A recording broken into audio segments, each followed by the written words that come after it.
अस्सलाम वालेकुम जी। पीटीआई को एक और बड़ा धचका लगा है आज उस्मान डार की शक्ल में, और कामरान शाहिद साहब के प्रोग्राम में आज तहलका खेज इंकशाफात किए हैं उस्मान डार ने। क्या कहना था उनका मैं आगे व्लॉग में डिटेल बताऊंगी। यकीनन सोशल मीडिया पे एक नई बहस छिड़ चुकी है और सोशल मीडिया पे उनके जो भी उन्होंने बयानात दिए हैं वो कोट भी किए जा रहे हैं और तनकीद का निशाना भी उनको बनाया जा रहा है, और कई लोग जो हैं वो मायूस भी हैं क्योंकि उस्मान डार काफ़ी एक्टिव कारकुन थे और रहनुमा थे पीटीआई के। तो डेफिनेटली उन तमाम रहनुमाओं में ये एक थे जो कि पीटीआई में शुरू से मौजूद थे, और मेरे ख्याल से काफ़ी लोग मायूस जो हैं और या जिनको अफसोस है वो इस बात पे भी है कि जो लोग शुरू से पीटीआई का हिस्सा थे वो इस तरह पीटीआई छोड़ के जाएंगे या ऐलान करेंगे कि वो अब सियासत में नहीं रहेंगे या वो पीटीआई छोड़ते हैं, तो वो दुख तो होगा जो भी पीटीआई के सपोर्टर्स हैं। अच्छा नाज़रीन, आज ऑन द फ्रंट में उस्मान डार का जो इंटरव्यू सामने आया है उसमें उनका कहना ये था कि जो 2022 में लॉन्ग मार्च किया गया था वो जनरल आसिम मुनीर की बतौर आर्मी चीफ तैनाती रोकने के लिए किया गया था। और उस्मान डार साहब ने यह भी कहा कि चेयरमैन पीटीआई की गिरफ्तारी की सूरत में हसास तंसीबात को निशाना बनाने की हिदायत दी गई थी, और हसास तंसीबात को निशाना बनाने की हिदायत जो है वो खुद चेयरमैन पीटीआई की जानिब से दी गई थी। 9 मई के हमलों का मकसद है वो फौज पर दबाव डालना था या जनरल आसिम मुनीर को ओहदे से हटाना था। तो ये पूरी एक प्लानिंग की गई थी, और ये उस्मान डार के मुंह से इस तरह की बात निकलना, ये हो सकता है कि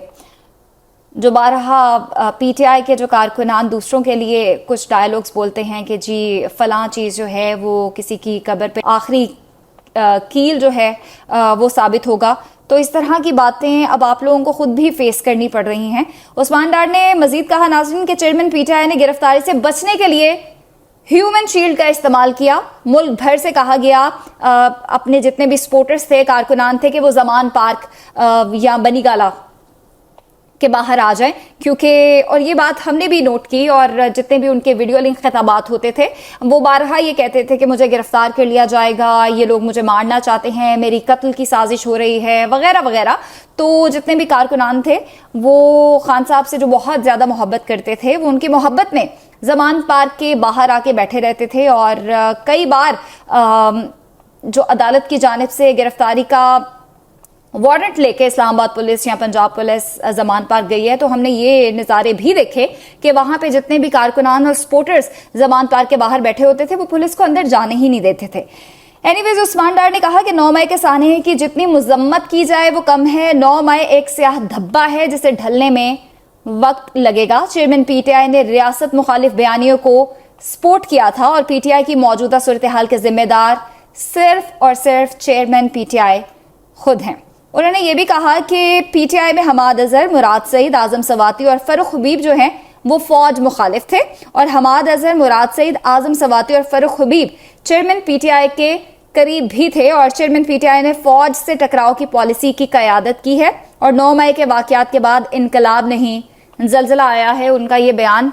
किसी हद तक इसलिए भी ठीक था क्योंकि 9 मई के बाद जो भी सिचुएशन हुई वो आज तक हम सबके सामने है। नाज़रीन,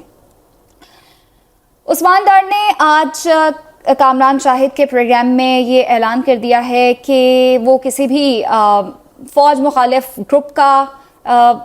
हिस्सा नहीं थे। जो भी व्हाट्सएप ग्रुप्स जो थे, जिसकी आज सुबह कल रात से ही सोशल मीडिया पे कुछ चैट्स जो हैं वो वायरल भी हो रही हैं, उसमें उनका कहना था कि वो इस तरह के किसी भी ग्रुप का हिस्सा नहीं थे। इसके अलावा एंड पे उन्होंने कहा कि जी वो सियासत भी छोड़ते हैं और पीटीआई भी छोड़ते हैं। तो जैसा कि मैंने व्लॉग के शुरू में कहा कि उस्मान डार उन रहनुमाओं में से एक हैं जो कि काफ़ी पीटीआई के एक्टिव रहनुमा थे और साथ साथ थे चेयरमैन पीटीआई के।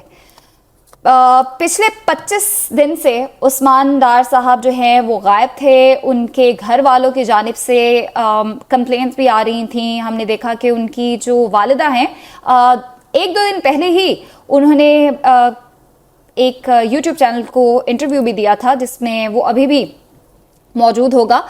سوشل میڈیا پہ، جس میں ان کا کہنا تھا کہ جی زبردستی میرے بیٹے کو اٹھا لیا گیا ہے. اور عثمان ڈار کی جانب سے بھی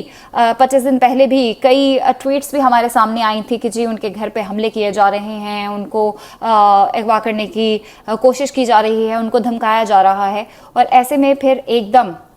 سامنے آ کے اس طرح کا بیان دینا،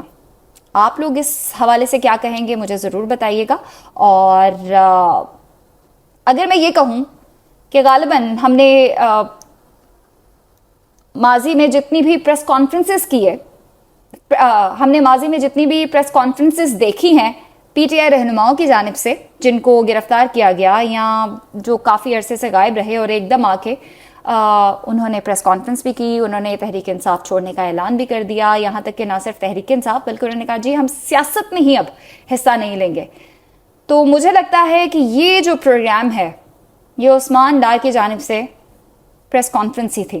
شکریہ.